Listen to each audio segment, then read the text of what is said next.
अस्सलाम वालेकुम my dear student. देखिए मैं आज आप लोगों के लिए ये आंसर शीट जो है 10th और 12th स्टैंडर्ड के जो बच्चे हैं इसको कैसे फिल करते हैं वो लेकर आई हूँ ताकि आप लोगों को ये समझ में आ जाए। ठीक है, और ये मार्केट में अवेलेबल है, इजीली आप लोग वहाँ से प्रैक्टिस के लिए ले सकते हो और आपको आपकी कॉलेज में स्टडी के लिए भी आपको ये फिलिंग करने के लिए दिया जाता है। ठीक है, तो मैं आपको एक मरतबा बता दे रही हूँ, ये वो बच्चों के लिए जो 17 नंबर फॉर्म भर रहे हैं, ठीक है, ताकि उनके पास जो है ये इन्फॉर्मेशन पहुँच जाए। आपको यहाँ पर क्या दिया हुआ है, इन फिगर आपका जो सीट नंबर है, देखिए यहाँ पर सीट नंबर है, आपका जो भी सीट नंबर है वो यहाँ पर आएगा। फॉर एग्जाम्पल जैसे कि यहाँ पर जो भी सीट नंबर आपका होगा E093446 ये। तो देखिए बेटा हम क्या करेंगे, यहाँ पर हमारा सीट नंबर लिखेंगे। अब आप लोग कंफ्यूज होंगे कि सीट नंबर हम किस तरीके से लिखेंगे। तो देखिए यहाँ पर लिखा है इन फिगर, ध्यान दो। अब देखिए यहाँ पर आओ बेटा, ये नंबर जो दिख रहा है ना आप लोगों को दिखाई दिया है यहाँ पर, ठीक है, M139815। अगर आप लोगों को कंफ्यूजन होगी सपोज, ठीक है, तो आप क्या करोगे, उल्टा नंबर लिखना स्टार्ट करना। किस तरीके से, जैसे देखिए यहाँ पर मैंने क्या लिखा, पहले M फिर 139815। आई होप क्लियर हो गया। देखिए सारा नंबर हो गया। अब हमको इन वर्ड्स लिखना है।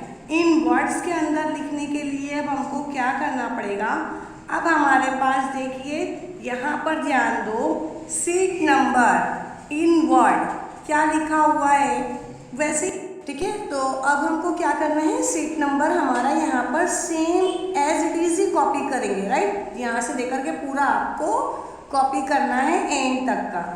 आई थिंक आपको समझ में आ गया।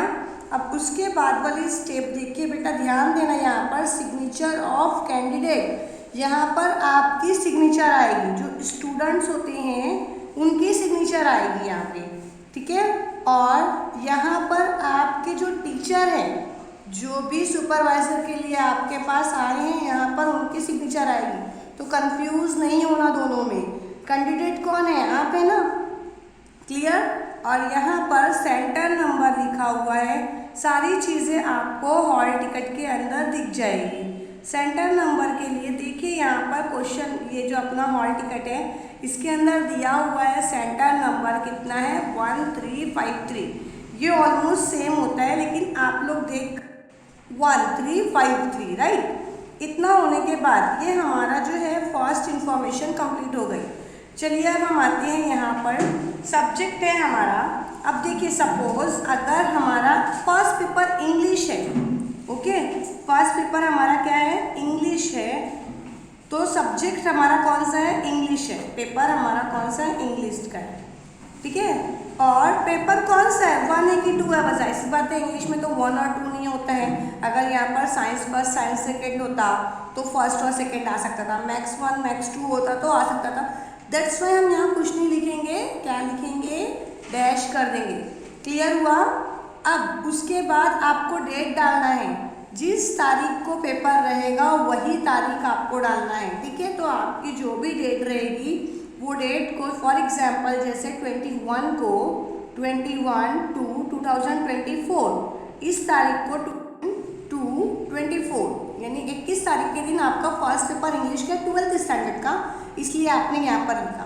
इम्पॉर्टेंट चीज़ देखो बेटा, यहाँ पर सपोज आपको एक भी सप्लीमेंट अगर लगा है तो आपको यहाँ पर 1 लिखना है, और 1 + 1 कितना हो जाएगा, 2, ठीक है। 3 सप्लीमेंट लगा है तो यहाँ पर आपको 3 लिखना है। You have to write here 3। आपको एक भी सप्लीमेंट नहीं लगा है, you have to write here 0। 1 + 0 = 1, ठीक है। ये सारी चीज़ें आपको क्लियर हो गई। और ये सारी चीज़ें आप लोगों के लिए नहीं है बेटा, तो इसके बारे में आपको इन्फॉर्मेशन मैं नहीं दूंगी। अब देखिए आप जो भी टीचर आपको क्या देंगे, एक बारकोड देते हैं। ध्यान देना, यहाँ पर लिखा हुआ एक बारकोड दिया जाता है, एक होलोग्राफ दिया जाता है। दोनों ध्यान दो, होलोग्राफ कहाँ लगता है, यहाँ पर लगता है, और बारकोड ये दोनों जो तीर का निशान है, आपके बारकोड के ऊपर भी इसी तरीके से तीर का निशान होता है, इसको हमको क्या करना पड़ता है, एडजस्ट करना पड़ता है। बट वो टीचर कर लेते हैं, लेकिन फिर भी अगर आपको कभी बोला जाए स्टिक करने तो आपको यहाँ पर क्या करना है, बारकोड स्टिक करना है। बारकोड वाइट कलर का रहेगा और जो होलोक्राफ्ट होता है वो ब्लैक कलर का होता है। आई थिंक आपको सारी इन्फॉर्मेशन क्लियर समझ में आ गई होगी। Thank you. सबसे इम्पॉर्टेंट चीज़ देखिए क्या है, एक चीज़ का ध्यान देना, सारे बच्चे इसी में कंफ्यूज होते हैं। लैंग्वेज ऑफ आंसर यानी उत्तर लिखनाची भाषा, यानी उत्तर जो हम लिख रहे हैं, जो हमारा आंसर है वो लिखने की भाषा कौन सी है। तो याद रखो, अगर आप उर्दू मीडियम के स्टूडेंट हो, you have to write here Urdu. अब ऐसी सी बात है, मैथ्स 1 अगर आपने लिया है, सपोज अलजेब्रा लिया है आपने, ठीक है, ये दोनों बच्चों के लिए मैं बोल रही हूँ। अगर आपने अलजेब्रा लिया है तो आप अलजेब्रा क्या इंग्लिश लैंग्वेज में लिखोगे क्या? नो ना। अगर उर्दू मीडियम के हो तो उर्दू में लिखोगे, यहाँ पर क्या आएगा, उर्दू। और अगर इंग्लिश मीडियम का स्टूडेंट है, वो अलजेब्रा का जो भी आंसर होगा इंग्लिश में लिख रहा है तो उसका आंसर क्या आएगा, इंग्लिश। सपोज अगर यहाँ पर बायोलॉजी लेते हैं, अगर हम 12th स्टैंडर्ड के बच्चों का, तो वो बायोलॉजी क्या इंग्लिश में लिख रहा है। अगर इंग्लिश मीडियम का बच्चा है तो वो यहाँ पर इंग्लिश डालेगा, और अगर उर्दू मीडियम का बच्चा है बोलती हूँ। अब बेटा देखो, यहाँ पर आपको एक कन्फ्यूजन ये भी होगा कि इंग्लिश है तो इंग्लिश में मैं क्या लिखूँ। तो इंग्लिश में आपको चाहे उर्दू मीडियम हो चाहे इंग्लिश मीडियम हो, आपको लैंग्वेज ऑफ आंसर इंग्लिश ही डालना पड़ेगा। सपोज अगर उर्दू मीडियम का बच्चा है तो क्या वो उर्दू में आंसर लिख कर देगा क्या? नहीं ना, इंग्लिश में ही लिखेगा। तो यहाँ पर इंग्लिश आएगा। समझ में आ रही है बात? आप जो लैंग्वेज में लिखोगे वो लैंग्वेज में आपको यहाँ पर करना पड़ेगा। आई थिंक क्लियर हो गई होगी मेरी बातें आपको।